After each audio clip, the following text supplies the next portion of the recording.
Money is the one language every human speaks, and yet almost no one truly understands. We chase it, we pray for it, we trade hours of our lives for its promise, and somehow it always slips through our fingers. But what is money, really? A piece of paper? A number glowing on a screen? Or something far older and far more powerful than any of us imagine?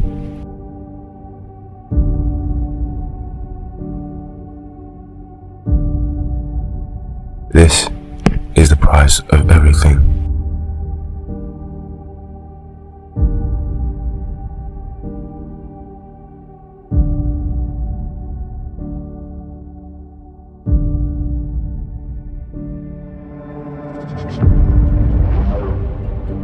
Once upon a time, long before banks and billionaires, before credit cards and crypto coins, money began as a story about trust. Thousands of years ago, when humanity parted, when a fisherman traded his catch for a farmer's grain, something was always missing. Trust was fragile. How could the farmer know the fisherman's catch was worth the same as his harvest? So he invented a symbol, a small token that could hold value, not because it was valuable itself, but because we agreed it was. Shells, salt, stones, gold, each became a vessel for belief. And from that belief, civilization was born. Money didn't just build empires, it built stories of ambition, conquest, progress, and greed. But belief is fragile, and when belief fades, the entire world collapses. When Rome fell, its coinage had already become worthless. When Germany spiraled into the chaos of World War I, a loaf of bread cost billions of marks. When Wall Street crashed in 1929, faith, the invisible glue of capitalism, cracked wide open. Each time, the lesson whispered through history: money has never been wealth. It is trust, and trust can vanish overnight. Today, we live in a world of unimaginable numbers. Trillions of dollars circulate every day, passing between invisible hands through invisible systems. Most of it doesn't even exist. Over 90% of all money is digital. Code in a server, electricity in motion.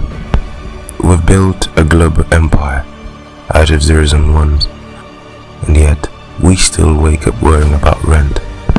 We are surrounded by money, yet haunted by its absence. The more it flows, the less we seem to have. Why? Because the system was never built to make everyone rich. It was built to keep the story going. From the moment you're born, you're taught to play your part. Go to school, get a job, earn money, spend it, repeat. Go to school, get a job, earn money, spend it. Go to school, get a job, earn money, spend it. Go to school, get a job, earn money, spend it. Go to school, get a job, earn money, spend it. Go to school, get a job, go to school, earn money, go to spend it. Go to school, job, go to earn money, spend it. Spend earn money, spend it. This cycle repeats itself over and over again, and we are left no choice but to remain the same. But the truth is, money was never meant to free us. It was meant to bind us to the rhythm of productivity, the gears of consumption.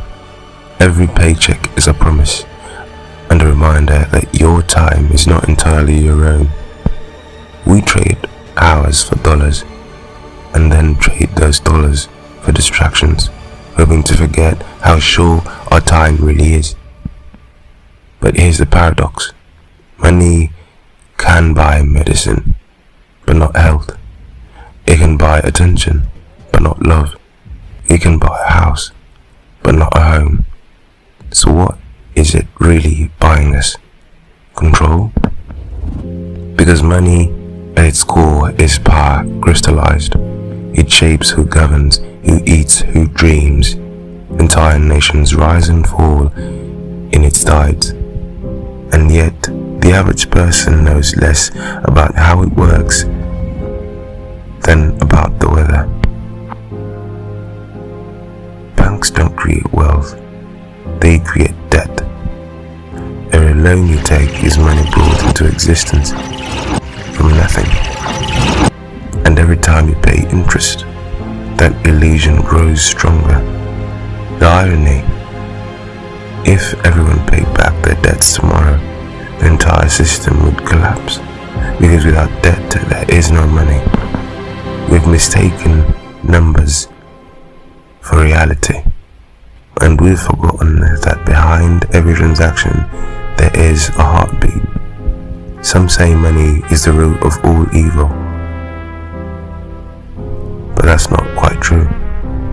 Money is only a mirror. It reflects who we are, our faces, our desires, our ambition. In the hands of one, it builds hospitals. In the hands of another, it funds wars. It's not evil, it's power, and power simply amplifies what's already there. But now, the story is changing, because for the first time in history, we are questioning the story itself. They call it cryptocurrency, decentralized finance, universal basic income. They're not just buzzwords, they're rebellions. Rebellions against the old gods of money, banks and governments, billionaires who wrote the story and kept the pens to themselves. Now, people are asking, what if money no longer needs permission? What if we can rewrite the system itself? But every revolution comes with danger, because money is not just economics, it's psychology. When Bitcoin rises, greed awakens. I think you're making a big mistake. Mr. Tice, Yes, I would talk to your trust wife. me, do not answer the phone. A lot of people are going to be calling you, trying to get your dirty A lot of laundry. activity. We don't know what's going on here. I know. I know.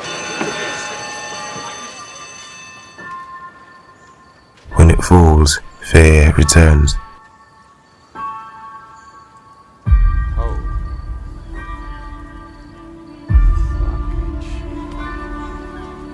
The cycle continues. Different tools, same emotions. Because even if the currency changes, human nature cannot.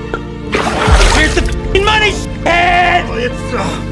It's down there somewhere. Let me take another look. The real battle isn't between the poor and the rich, or the cash and crypto. It's between belief and truth. Do we believe in the story we've built? Or do we dare to see beyond it? Every note, every bill, every coin is a promise of something that doesn't exist until we believe it does. Money is only alive because we feed it attention. We measure our worth in numbers that vanish when the power goes out. So maybe the question isn't how much do I have, but rather, how much does it have me? Because here's the final twist. The one truth few want to face. Money doesn't exist in nature. The trees, the stars, the oceans, none of them charge rent. Value in its purest form is creation, not possession. And the richest person isn't the one with the most zeros in their account. It's the one who can wake up, breathe deeply, and know that their life is still theirs. We created money to serve us, but somewhere along the way, we began to serve it. We made it our master, our God, and like all gods, he demands sacrifice, time, youth, dreams. But every story has an ending. And maybe, just maybe, this one can be rewritten. If money began as a belief, then perhaps the next evolution begins with awareness. Because once you see the story, you're no longer trapped inside it. You can choose to live differently, to spend consciously, to trade not in coins, but in kindness, creativity, and connection. Because the truth is, the economy is not the world. You are. And when the lights of the cities dim, when the numbers on the screens go dark, all that will remain is only the currency that ever truly mattered, the time we had and what we chose to do with it.